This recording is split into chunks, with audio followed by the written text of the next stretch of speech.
At Starbound, we tell stories the human way, not with artificial voices or AI slop. I mean, in the end, what's HFY without humanity? Subscribe to keep it this way. My name is the Voice Ogre, and let's begin. Hallie Briggs pointed at the spool of 10-gauge marine-grade copper wire. You need this, Mr. Henderson. The 12-gauge is a fire hazard. The other wire's cheaper, Earl Henderson countered. He crossed his arms over a polo shirt worn thin over the years, his belly straining the fabric. This always worked fine for me. You've been lucky. That's the only reason. Hallie said, her voice as flat as the Briggs hardware concrete floor. That boat lift motor of yours pulls 22 amps on startup. The wire only handles 20 max. With that 20-foot extension cord running from the dock to the breaker, the voltage drop alone will cook the insulation. One of these days, you'll find that prize-winning bass boat at the bottom of the canal. Earl squinted. You sound like my wife. Your wife's a smart woman. She buys the 10-gauge. A low, resonant hum vibrated through the store. The hum, deeper than the ancient air conditioner's chug, and more resonant than the fluorescent light's buzz, felt like a giant tuning fork struck somewhere out in the Gulf. Jars of carriage bolts rattled on the shelves. A display of paint cans shimmied. Earl's squint shifted from the wire to the ceiling.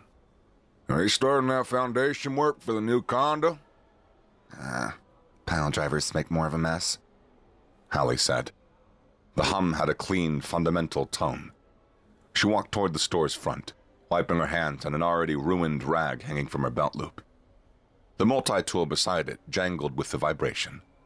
Through the big plate glass window, past the neatly arranged pyramids of charcoal bags and birdseed, the piercing Florida sun vanished. She stepped outside, Earl trailing behind her. The air, usually a suffocating blanket of heat and humidity, felt still and cool. Above Banyan Bay, a perfect circle of black hung in the deep blue sky. A disk of matte material so dark it seemed to punch a hole in the day. It cast a soft-edged pool of twilight on the ground below, as if its surface drank the sun's rays.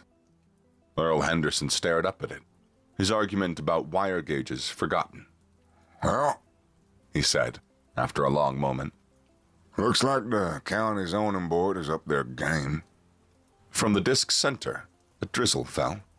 The downpour descended in a perfect cylinder from a cloudless sky, hitting the asphalt of Main Street and the tin roof of Briggs Hardware. The uniform, almost spherical drops, felt warm against the skin and tasted of distilled water's flat neutrality. A few tourists wandering out from the seashell shop paused, looking up with mild confusion. One of them, a man in socks and sandals, opened an umbrella. Kids from the ice cream parlor ran out into the street, faces upturned, laughing as they splashed in the instant puddles.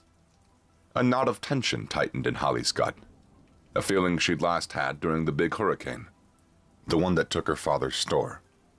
The rain's controlled descent felt wrong. This sense of control, more than the unnatural black circle in the sky, sent a chill through her. She went back inside, the ship's hum a constant pressure in the air. She flipped on the small radio behind the counter. Something else entirely showing an inverted temperature gradient, a gravelly voice crackled through the static. And the droplets are mechanically uniform with zero updraft. Any half-decent pilot with a bag of dry ice could create a more convincing cloud. This is unprofessional, it's what it is. The talk show host, a man who built his career on placating local eccentrics, interjected. Doc Ray, thanks for the call, but the National Weather Service reports clear skies and... The National Weather Service gets lost in its own forecast. Doc Ray Calhoun boomed through the speakers. I'm telling you, that's a manufactured event. Somebody's up there making it rain, and they're doing a damn sloppy job of it. Hallie turned the volume down. She looked out the window. The kids were still dancing. The tourist still held his umbrella. But the deluge grew heavier, its rhythm too steady, too perfect. A machine making a downpour. Aboard the Telkeen scout vessel Unwavering Audit, Auditor Foros watched the telemetry. On his primary console, a stream of green glyphs confirmed system integrity. Energy consumption, atmospheric moisture acquisition, Deployment radius. He dictated his initial report, his voice a dry monotone. Phase 1 initiated. Ocean seaver performance nominal. Local atmospheric conditions compliant. Projecting targeted psychological distress and subsequent societal collapse within 36 planetary days. Foros adjusted a secondary screen, bringing up a stream of biometric and behavioral data pulled from the settlement's open communication networks. His career, his status, his entire future depended on clean, predictable data. The information streaming in contradicted his projections. Heart rates among the bipedal anomalies remained steady. Cortisol levels, in some cases, decreased. Public network chatter indicated amusement. He activated a visual feed, zooming in a public square. A cluster of juveniles congregated directly within the hydroscript's operational radius. They engaged in a ritual of flailing limbs and high-pitched vocalizations. One of them spun in a circle until it fell over, then emitted a series of sharp, repetitive barks his translator tagged as laughter. Foros blinked, a complex gesture. An inner translucent lid slid sideways, filtering the console's glare, while a secondary, darker membrane swept down, a polarized shield against his homeworld's punishing sun. He cross-referenced the behavior with the Telkeen Tactical Manual for Pacification of Class F organisms, the prescribed reaction to a demonstration of absolute atmospheric dominance demanded terror, followed by disorganization and submission. These locals ignored the tactical script. A communications alert chimed, a crisp sound. The message came from his direct superior, Supervisor Gaunt. Metrics are below designated thresholds. Terror index deviation is critical. Proceed to Phase 2. Your performance review is contingent. A familiar pressure constricted Foros' chest. Failure meant demotion. Demotion meant reassignment to a condensate wrangler crew on a frozen moon at the compact's edge. A slow existence spent cataloging ice crystals. Success was his only function. He keyed in the command sequence. Initiating hydroscript beta. Targeted infrastructure corrosion. He dictated, his voice a little stiffer. His console flooded from amber to a severe warning red, overlaying the town's power grid schematic with corrosive path vectors. The script's parameter required high-pressure, cohesive filaments of water to sever power lines and communications arrays. A standard, if brutish, escalation. It would correct the anomalous data. It had to. The Banyan Bay Community Church basement smelled of mildew, stale coffee, and the citizens' rising tempers. The mayor, a man named Bob who owned the town's largest real estate agency, tried to lead a town meeting. I've already left a third voicemail for our congressman, Mayor Bob announced, his chest puffed out like a rooster's. I assure you, a strongly worded letter is forthcoming. A letter? A gruff voice called out from the back. What are you gonna do, Bob? Challenge him to a sternly worded duel? Doc Ray Calhoun shuffled forward, wearing a faded leather aviation jacket despite the 90-degree heat. He held up a hand-drawn chart sketched on the back of a dinner placemat. This is an atmospheric condenser. You see this thermal inversion and the uniform droplet size? They're pulling ambient humidity from the air and shaping it. It's brute force weather tech. Most people in the room ignored him. Ray, the town crank, a retired pilot with an opinion on everything from chemicals to the decline of modern country music, blended into the town's background noise. Holly stood near the exit. She crossed her arms, a tightness in her chest as 100 conversations erupted at once. She wanted to be back at the store, organizing the plumbing aisle. Organization offered logic. She could control it. This room seethed with chaos. The drizzle had continued for hours, a constant drumming that wore on everyone's nerves.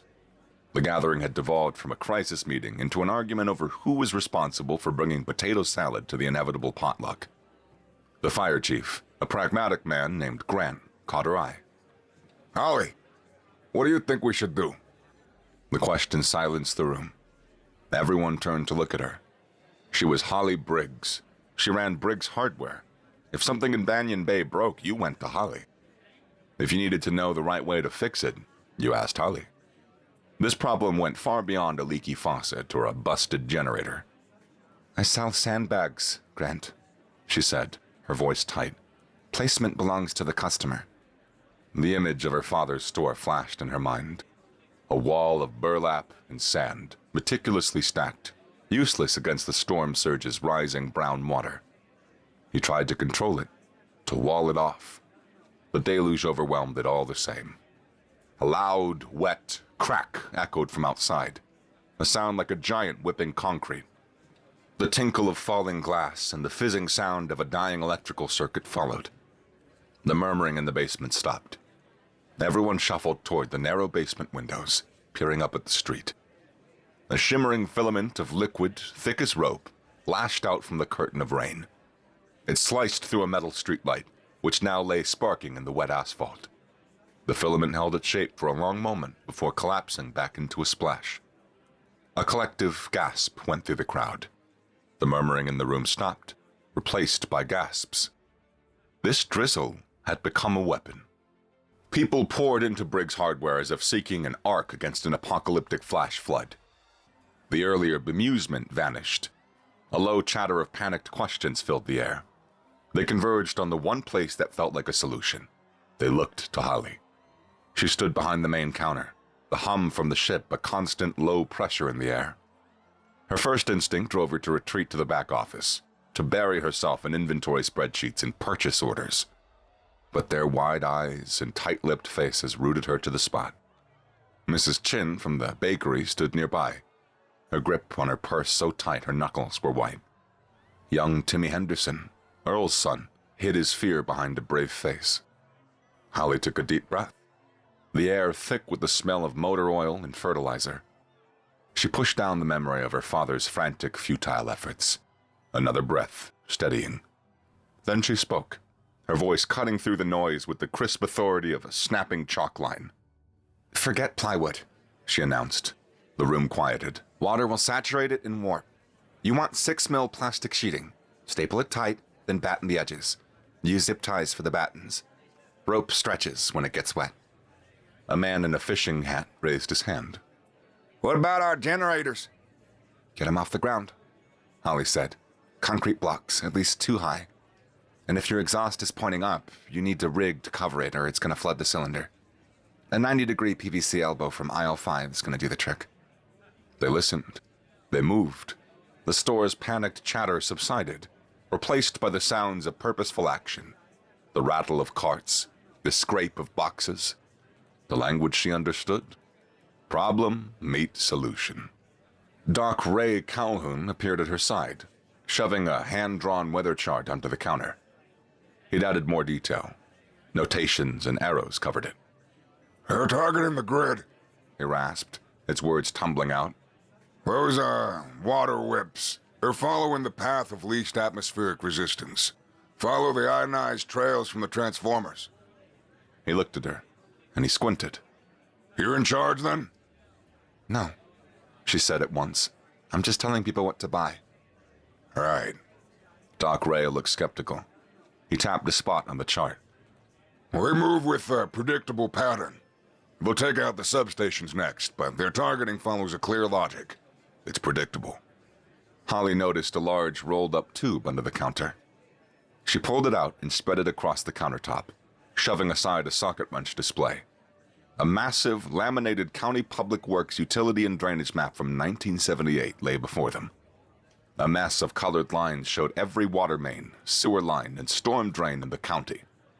But Holly had added to it over the years, marking it up with a grease pencil, her own annotations. She tapped a squiggly line behind the bakery. Mrs. Chin's illegal French train. Her finger moved. The old septic tank the millers never filled. She circled a section near the marina. And this is where half the neighborhood built their own culverts after Hurricane Clara, all against regulations. Doc Ray leaned in. He looked from his atmospheric chart to her Banyan Bay infrastructure map, a chaotic network brewed from decades of homeowners' fixes.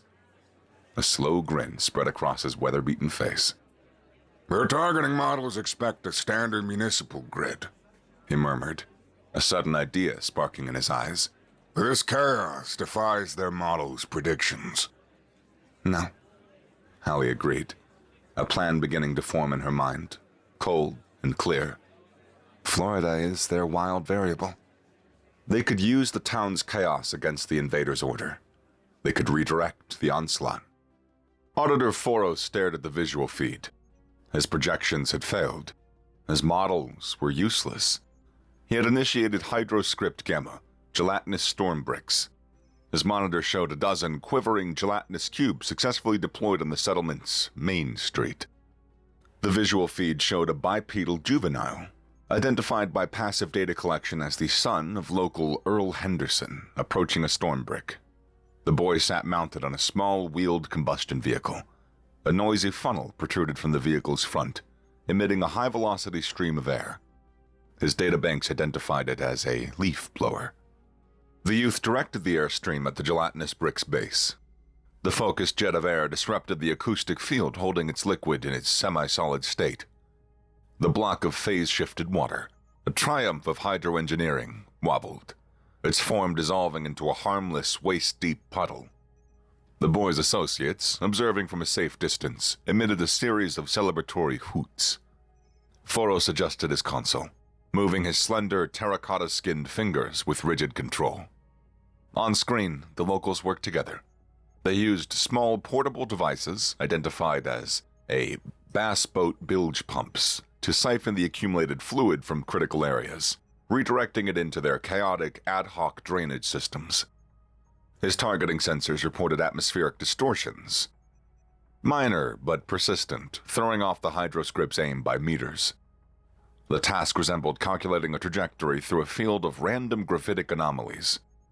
He dispatched a swarm of micro-calibration drones to adjust for the unexpected variables. The process was inefficient, messy. His console chimed again. A priority message from Supervisor Gant. High Command itself now monitored the operation. Gant's message ended with a thinly veiled threat. Achieve compliance before their arrival, or your future audits will involve atmospheric ice reclamation. The situation required a new approach. He needed better data. He needed to understand the enemy's logistical system. They formed a supply line, passing sandbags from a central point, a building labeled Briggs Hardware to various defensive positions. The consumption of what his sensors identified as high-calorie grilled meat products prepared at a nearby communal gathering fueled the entire operation. This decentralized network operated outside his predictive models. He made a note in his log.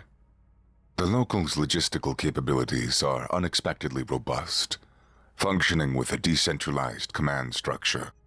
This network appears to scale with the availability of barbecued ribs.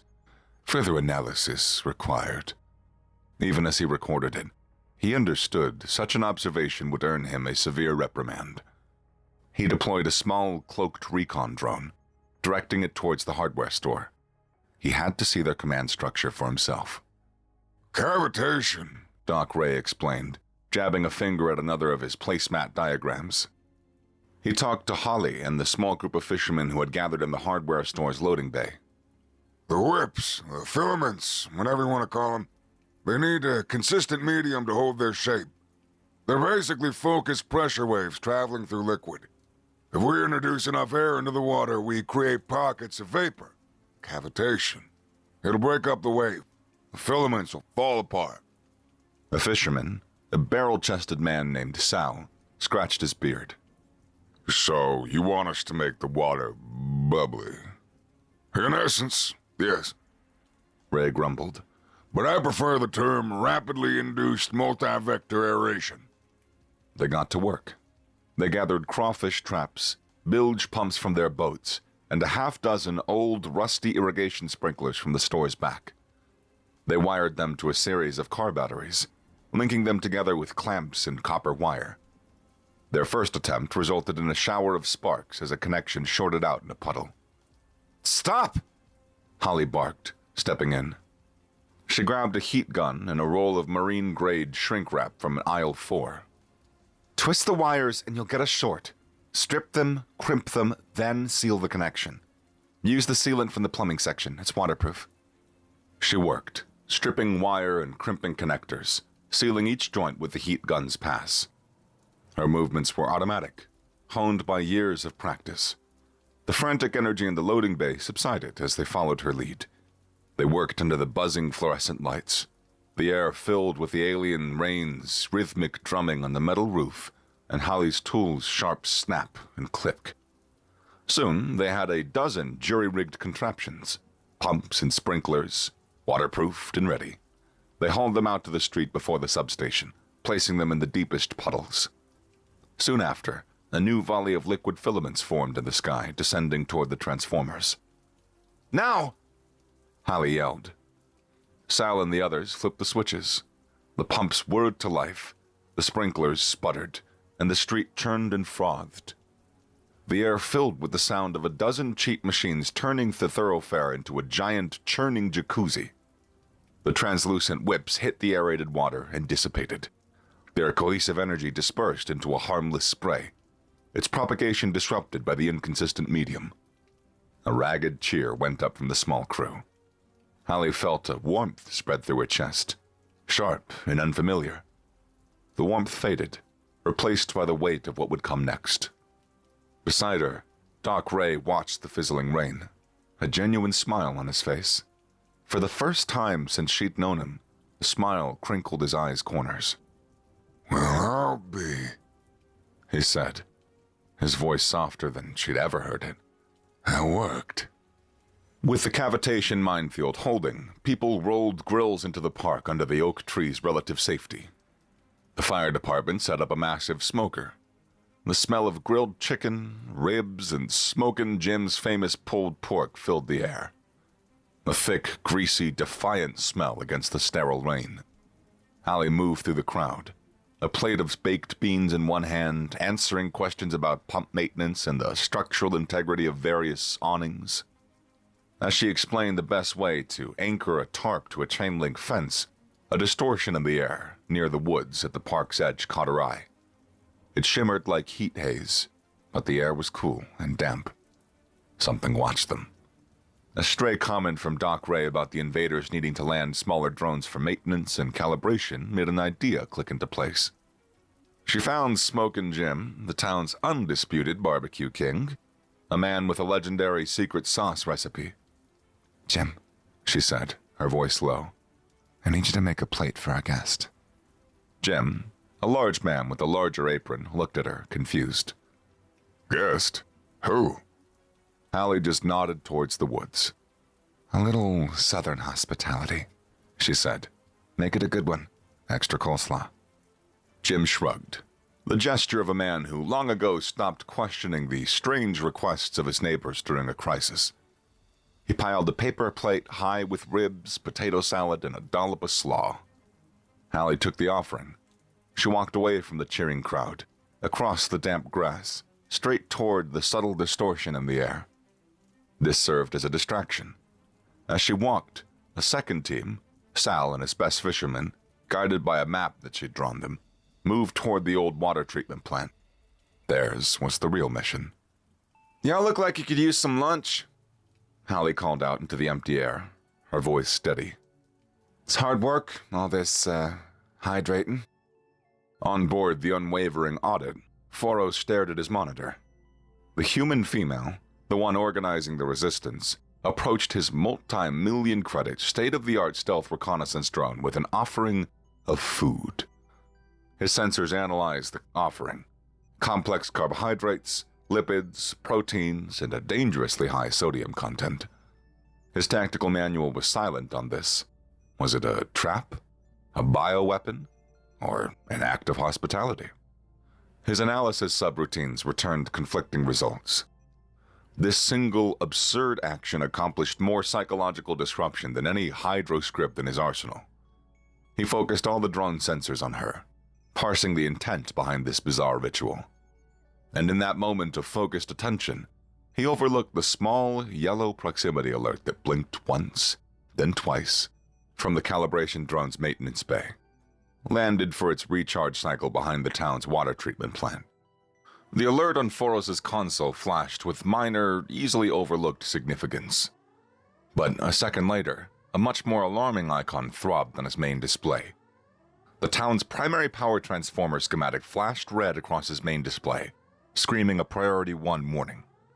Simultaneously, a visual sensor feed flared to life, showing a brilliant blue-white arc flash erupting from the transformer itself, a physical attack. Telkeen military doctrine dictated a direct threat to a primary power source constituted a top priority tactical emergency.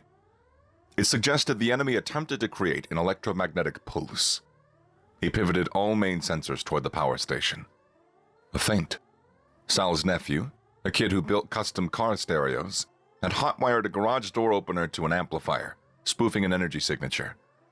At the same time, another team near the transformer used a repurposed cherry picker to short a secondary line, creating a brilliant but contained electrical arc. While the phantom threat distracted Foros, Sal and his crew arrived at the landed calibration drone, using a pneumatic rescue tool, the Jaws of Life, borrowed from the fire department. They popped the maintenance hatch with a single, loud hiss. A rack of spare parts and diagnostic tools sat inside. They searched. Sal's flashlight beam fell on a fist-sized object nested in a protective foam. A layered, intricate device of a material whose matte surface reflected no light, its internal structure shifted and refracted the beam in complex patterns. The object felt heavy and cool to the touch. This had to be it. They grabbed it, sealed the hatch as best they could, and vanished back into the trees. By the time Foros realized the energy surge was a phantom trick, the proximity alert to the calibration unit had gone silent. He ran a remote diagnostic. Everything appeared normal, but a cold realization settled in him. These anomalies had moved from resistance to counterattack, and they attacked his logistics. Back at the barbecue, Sal gave Holly a subtle nod from across the crowd. The stolen component's heavy, dense weight settled in her jacket pocket as he slipped it to her. This leverage was new, dangerous. She looked back up at the blank disk in the sky, her hand resting on the alien tech. The new ship appeared instantly. One moment, the sky held only Foros' vessel. The next, a second, larger ship decloaked beside it. The ship's sharp, ornate lines suggested its authority. A communication channel snapped open on Foros' bridge. Supervisor Gaunt's face materialized on the main screen. The image was clear, and he spoke with the low rumble of gravel and rust. Auditor, Gant rumbled. The High Command is displeased. Your delays have become an embarrassment. They have sent me to observe your final compliance protocol. Supervisor, Foros began, his posture rigid. The local resistance has proven unexpectedly irrelevant. Gant cut him off. You have one orbital rotation. Execute hydroablative scouring. Liquefy the settlement's bedrock. Erase this anomaly from the map. Do you understand your orders, Auditor? Yes, Supervisor. The channel closed. Hydroablative scouring. The ocean siever's ultimate function. Total planetary resurfacing. A single, sustained, high-energy beam that would turn the town and the ground beneath it into superheated mud. Overkill. Inefficient. An admission of failure. Foros' career ended. Following the order offered his only path to survival. He began the sequence, moving his fingers stiffly over the controls. He ran a final diagnostic before firing. A red warning flashed on his screen. Critical error. Focusing calibration offline. Master lens alignment required. The master lens. The focusing component. He checked his automated inventory systems. The primary lens sat in place, but the backup, the spare kept in the maintenance drone. He keyed in the drone's designation. The inventory slot for the spare calibration component showed empty. He respooled the sensor logs. The data points connected. The barbecue, the food offering, the phantom energy spike, the brief ignored proximity alert. The feint, the misdirection, the theft. They had bypassed his weapon to attack his inventory. A cold dread settled in his gut, tangled with something else, admiration. It was the recognition a systems analyst gives an elegant exploit. These bipedal anomalies, these chaotic, rib-eating locals, had just out-logisticked Telkeen Auditor. In the hardware store's quiet back room, Under the dim light of a single bare bulb, Hallie and Doc Ray examined the stolen lens. It rested on a pile of shop rags, its complex internal structure seeming to shift with light's every angle. The final attack approached. They both knew it. Hallie ran a hand along a high-water mark stained into the wooden wall, a faint, dark line from the hurricane that had taken her father's first store. The memory weighed on her. He tried so hard, she said, her voice a low whisper. They had it all planned, the sandbags, the pumps. The water overwhelmed it all. Doc Ray stayed quiet for a long moment. He leaned against a workbench, the stolen lens casting strange patterns on his worn face. Let me tell you about plans that fall apart. He looked at Hallie, a deep shame in his eyes.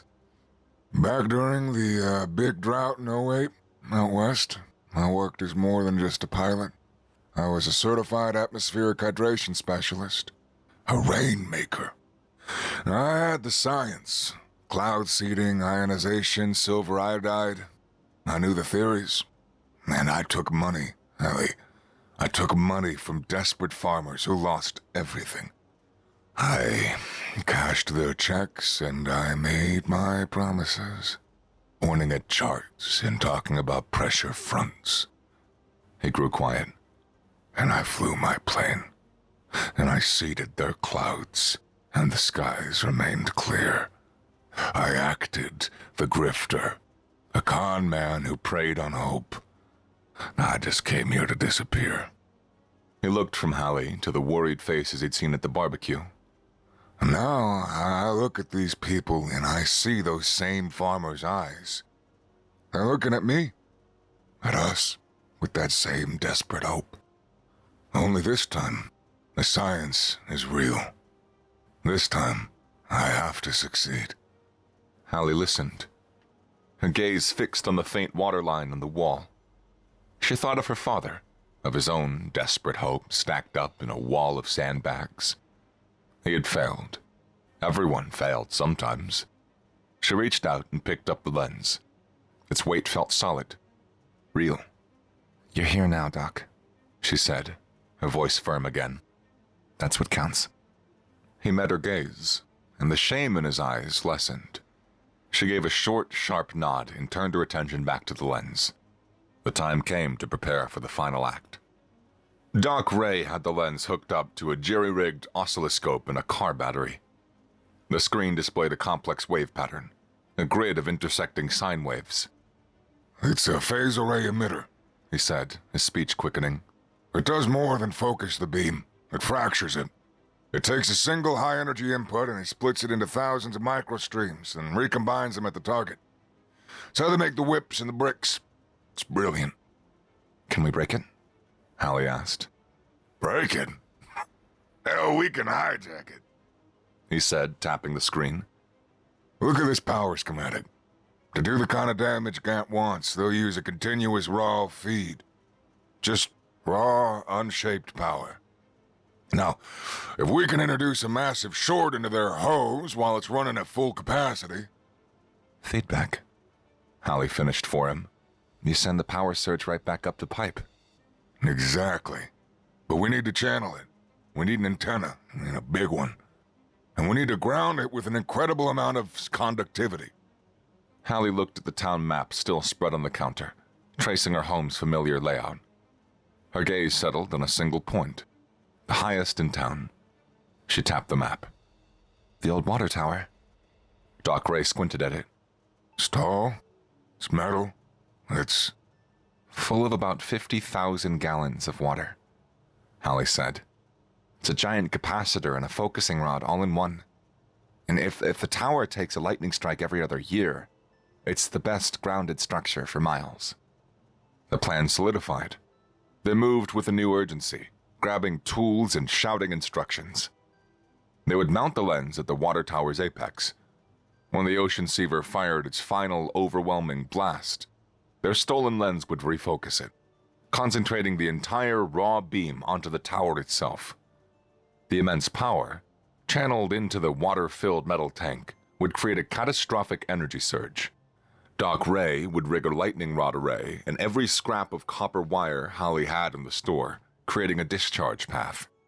When the surge blew, it would travel back up the weapon's own ionized particle stream, a feedback pulse of devastating power. Foros bypassed the safety protocols. To hell with calibration. Supervisor Gant was waiting. He slammed his hand down on the activation panel. From the ocean seaver, a beam of searing energy lanced down from the sky. Raw power, a sustained channel of energy aimed at Banyan Bay's heart. Shone bright enough to turn the damp night into a stark, artificial day. The beam struck the water tower's peak, hitting the stolen Telkine lens. A deafening shriek of metal grinding and steam exploding filled the air. The device did its job. It focused the energy onto the tower's steel structure instead of the ground. The water inside the tank flashed to steam in a nanosecond. The tower glowed white-hot. And then, the feedback loop Doc Ray had predicted erupted. A colossal, uncontrolled wave of energy. An incandescent pillar of lightning shot back up the beam's path. On the unwavering audit's bridge, every alarm screamed at once. Consoles exploded in a shower of sparks. Foros saw the surge on his screen, a wave of raw energy roaring up the conduit towards his ship. He had 2 seconds to act. Protocol dictated. In a catastrophic weapon malfunction, the subordinate vessel must absorb the feedback to protect the command ship. His duty demanded he sacrifice his vessel, and himself for Supervisor Gunt. He thought of Gant's snaring dismissal. He thought of his performance quotas, his certain demotion, the slow existence on a forgotten moon. He thought of the bipedal anomalies who had fought his perfect logical weapon with leaf blowers and barbecue. He thought of the woman who had offered him a plate of ribs. And in that final half-second, Auditor Foros keyed in a new command. He routed all of the ship's power conduits, invented his primary shields. He deflected the blast, shunting the feedback surge's full catastrophic force directly at Supervisor Gant's command vessel. The command ship's lights flickered once, then extinguished. The massive, ornate vessel went inert, tumbling in its orbit. The deflected blast's shockwave slammed into Forrest's own ship. The lights went out, then came back on, flickering and weak, but the ship held. Down below, the ocean seaver, its channeling process interrupted, sputtered. The great black disk in the sky shuddered and went silent. The beam winked out of existence. The scouring, which had just begun to carve a molten scar into Main Street, ended. In the muddy, steam-filled park, a single Telkine shuttle landed. Its ramp lowered, and Auditor Foros emerged alone, unarmed. He walked with a slow, deliberate pace toward the small group of humans waiting for him near the scorched pavement. Allie stood at the front, Doc Ray at her side. Foros stopped a few feet away.